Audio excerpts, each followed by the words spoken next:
ডাক্তারদের বিষয়ে কিছু প্রশ্ন করবো। ডাক্তাররা ১ নম্বর, ডাক্তার রোগী দেখার নাম করে ছেলে মেয়ে নির্বিশেষে একই গাড়িতে শুক্রবার দিন ঢাকার বাইরে যায়, কতটুকু ইসলাম সম্মত? কখনো নয়।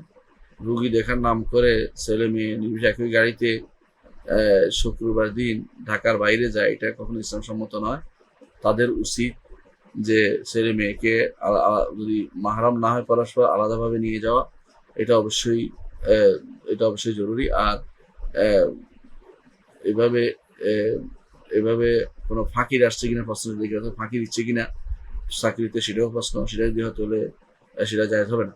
আর যদি এমন হয় যে না, শুক্রবার তো এমনিতে তার ডিউটি নেই, তিনি বাইরে যাচ্ছেন, তো যেতেই পারেন, সমস্যা কি? এটাতে অনিসলামিক কোনো কিছু নেই, যতদিন না সেখানে ইসলাম বিরোধী কোনো কর্মকাণ্ড তার গাড়িতে বা তার কর্মকাণ্ডে প্রকাশ পায়। ধরো এখানে তার সাথে দ্বিতীয় প্রশ্ন হচ্ছে, শুক্রবারে ফজরের পর হতে রাত পর্যন্ত রুগী দেখা কতটুকু যুক্তি আছে ইসলামের দৃষ্টিতে?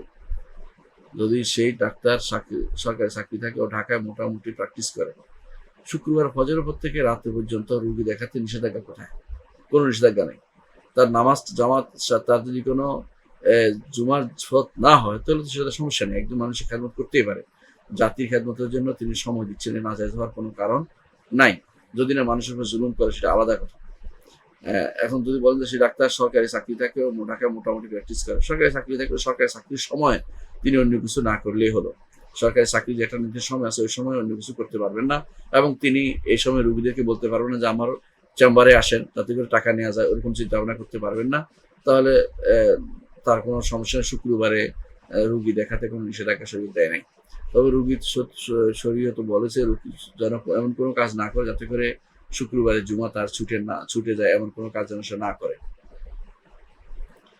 ডাক্তারদের সাথে জড়িত তৃতীয় প্রশ্ন আপনি করেছেন, আমাদের সরকারি বেসরকারি হাসপাতালে মহিলা ডাক্তারদের চাকরি, সেটা পর্দার সাথে হোক বা বেপর্দায় হোক, কতটুকু ইসলাম সম্মত? সরকারি বেসরকারি হাসপাতালে মহিলা ডাক্তারদের চাকরি, তা কয়েকটি শর্তে অবশ্যই গ্রহণযোগ্য। ১ নম্বর হচ্ছে তাকে অবশ্যই পর্দা মেনটেন করতে হবে। ২ নম্বর হচ্ছে তার অবশ্যই যার অধীন তার অনুমতি থাকতে হবে, অর্থাৎ স্বামীর অনুমতি তাকে নিতে হবে। স্বামী যদি বলে যে আমার ডাক্তারি করার প্রয়োজন নেই, ঘরে থাকতে হবে, তাহলে ঘরে থাকতে হবে, ডাক্তারি করার প্রয়োজন নাই। সে পর্দার সাথে থাকলেও করতে পারবে না, পর্দা তো না থাকলে তো মোটেই করতে পারবে না। কিন্তু স্বামীর অনুমতি মাস্ট, স্বামীর অনুমতি না দিলে ডাক্তারি বা কোনো রকম প্র্যাকটিস এই জাতীয় পেশাদার প্র্যাকটিসিং যাওয়া যাবে না।